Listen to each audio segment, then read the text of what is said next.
Fala pessoal, tudo bem? Bem-vindo a mais um vídeo da série Versículos da Bíblia que nós interpretamos errado. E hoje vamos analisar um texto campeão, um dos campeões de interpretações equivocadas. 1 Coríntios capítulo 2 e versículo 9. Mas como está escrito, as coisas que o olho não viu e o ouvido não ouviu e não desceram ao coração do homem são as coisas que Deus tem preparado para nós. E aí, qual é a sua interpretação sobre esse texto? O que você tem ouvido de explicação sobre esse texto? É isso que vamos analisar no vídeo de hoje. Se você gostar desse vídeo, já se inscreva se ainda não for inscrito. Escreva nos comentários também alguma coisa aí, compartilhe esse vídeo nos grupos da sua igreja e evangelize comigo. Me siga no Instagram que eu tenho vídeos quase que diariamente, textos, imagens, para edificar a sua vida devocionalmente. Bora lá? 1 Coríntios capítulo 2 e versículo 9. Mas como está escrito, as coisas que o olho não viu e o ouvido não ouviu, não subiram ao coração do homem, são as que Deus preparou para os que o amam. Muitas pessoas usam esse texto para pelo menos duas aplicações. A primeira, as coisas que o olho não viu só pode ser o céu.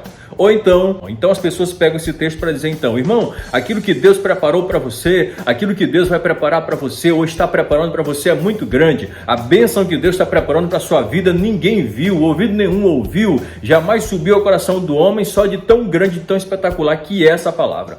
Mas será que é exatamente isso que esse versículo diz? Literalmente é isso que ele está dizendo? A primeira coisa a se entender desse texto é que Paulo faz uma citação de uma passagem do profeta Isaías. Isaías capítulo 64, versículo 4 é a passagem que Paulo cita, modificando um pouco o sentido, aliás, algumas palavras. Olha o que diz Isaías. Porque desde a antiguidade não se ouviu, nem com o ouvido se percebeu, nem com os olhos se viu um Deus além de ti que trabalhe para aquele que nele espera. A primeiro grupo de pessoas diz que as coisas que o olho nunca viu, que o ouvido nunca ouviu, é o céu. As pessoas alegam que ninguém nunca viu o céu com base nessa passagem. Porém, vamos recorrer a alguns exemplos bíblicos de pessoas que viram o céu. Ezequiel capítulo 1, lá está escrito que Ezequiel viu os céus abertos, viu as visões de Deus, viu o trono de Deus e criaturas angelicais se movimentando. Quando Estevão estava sendo apedrejado, ele disse assim, eis que vejo os céus abertos e o Filho do Homem assentado à destra da majestade de Deus. Portanto, essa passagem aqui, 1 Coríntios 2,9, as coisas que os olhos nunca viram não é o céu, porque nós acabamos de ver pelas próprias provas bíblicas que pessoas já viram o céu. O próprio apóstolo Paulo, já na segunda carta aos Coríntios, ele alega ter ido no terceiro céu. Então o próprio Paulo viu o céu. Agora vamos para a segunda explicação, que também é muito comum entre as igrejas evangélicas. É uma explicação triunfalista. Aquela do tipo, Deus tem uma grande bênção para você, mas é uma bênção tão grande que olho nenhum nunca viu. Irmão, se prepare para receber uma bênção de Deus, porque a Bíblia diz que aquilo que os olhos nunca viram e os ouvidos nunca ouviram é aquilo que Deus preparou para você que ama Ele. Então se prepare, porque a bênção que vem para você é muito grande. A bênção, o milagre é extraordinário, que foge da concepção humana. Deus pode fazer isso? Absolutamente sim. Deus pode te abençoar com uma bênção tão espetacular que ninguém nunca imaginou. Isso é verdade. Essa é a aplicação desse versículo, mas não é a explicação. Não é esse o sentido original do texto. Repito, Deus pode te abençoar de tal maneira que você nunca imaginou? Pode sim, mas você não pode dizer que esse versículo está dizendo isso. E qual é o real sentido desse versículo após falar tanto e dizer o que não é o versículo? Agora eu vou dizer o que é o versículo, qual é a real interpretação do versículo. A primeira coisa, regra básica que eu já repeti várias vezes aqui, contexto.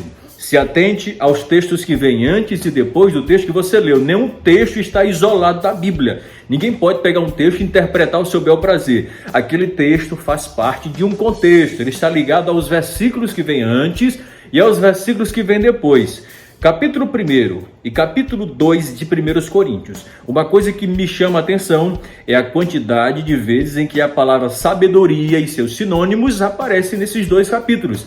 18 vezes a palavra sabedoria, com os seus sinônimos, aparece nesse texto.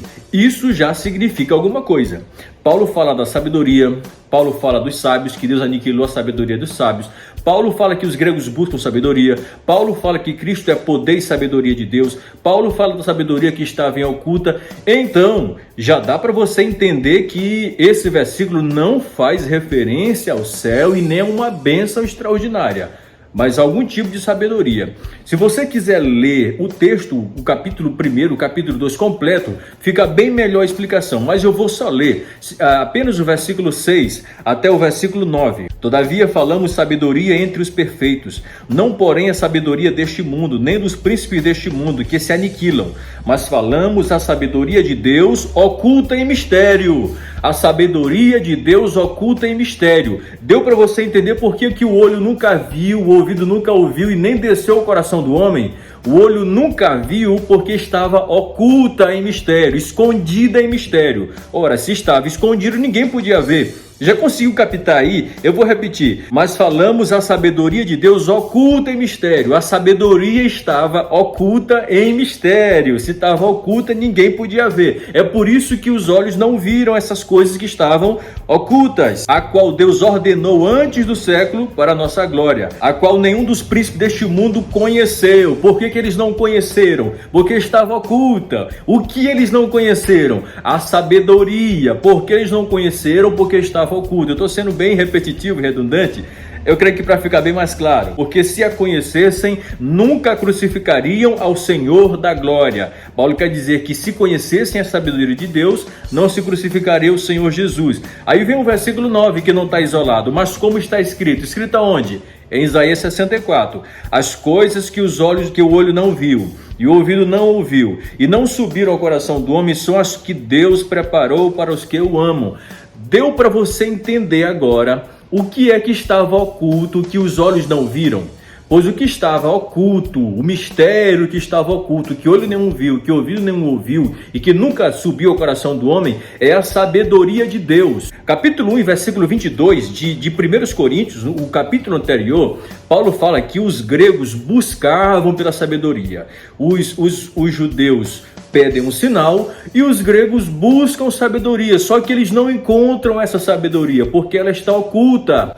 E a lente pela qual eles pesquisam as coisas não é a mente de Cristo, não é o meio de Cristo, é a sabedoria humana, que Paulo fala que ele não foi até os coríntios usando sabedoria humana. Em outras palavras, o que é essa sabedoria de Deus? Está lá em Provérbios capítulo 7, capítulo 8 especificamente. A sabedoria de Deus é o próprio Cristo. Jesus é a sabedoria de Deus. Jesus é o mistério de Deus que estava oculto. Em outras palavras também, o que é essa sabedoria de Deus que estava oculta? É a graça de Deus que se manifestou salvadora a todos os homens, conforme está escrito lá no livro de Tito, na epístola de Tito. Em outras palavras, aquilo que o olho não viu, que o ouvido nunca ouviu, é a sabedoria de Deus manifestada em Cristo, que deu acesso pela graça à salvação tanto de judeus quanto de gentios, de todos que querem e se aproximam de Jesus. Efésios capítulo 3, Paulo desdobra o que ele fala aqui em 1 Coríntios capítulo 2, versículo 9. Por esta causa, eu, Paulo, sou prisioneiro de Jesus Cristo por vós, os gentios, se é que tendes ouvido a dispensação da graça de Deus que para convosco me foi dada. Olha aqui, versículo 3. Como me foi este mistério manifestado pela revelação, como acima em pouco vos escrevi. Pelo que, quando ledes, podeis perceber a minha compreensão do mistério de Cristo. Que mistério de Cristo é esse que o olho não viu, que estava oculto? O qual o quê? Mistério de Cristo, noutros séculos, não foi manifestado aos filhos dos homens, como agora tem sido revelado pelo Espírito aos seus santos apóstolos e profetas, a saber o quê? Que os gentios são coerdeiros de um mesmo corpo e participantes da promessa em Cristo pelo Evangelho. Eu sei que a explicação foi longa, mas eu quero ser bem exaustivo a dizer que essa passagem de 1 Coríntios capítulo 2, versículo 9, não se refere ao céu, não se refere à bênção espetacular que Deus quer te dar, se bem que Ele pode te dar, mas não é isso que o texto diz. O texto se refere à sabedoria de Deus que estava oculta em mistério, mas que foi revelada em Cristo. E aí, o que você achou dessa explicação? Você já tinha ouvido uma explicação parecida como essa que eu estou te falando? Escreva aí nos comentários. E quais são as suas impressões depois que você ouviu essa explicação? Compartilhe esse vídeo com o pessoal da sua igreja. De repente, alguém entende de maneira diferente? Compartilhe, escreva aí e vamos debater sobre esse assunto. No próximo vídeo, eu tenho mais um versículo. E se você tem algum versículo que quer que eu esclareça, ou que você acha que a maioria das pessoas interpretam errado, coloque aí nos comentários que eu vou analisar esse versículo e vou gravar um vídeo respondendo as suas perguntas. Obrigado pela audiência de vocês, pelo carinho de vocês. Até a próxima quarta-feira.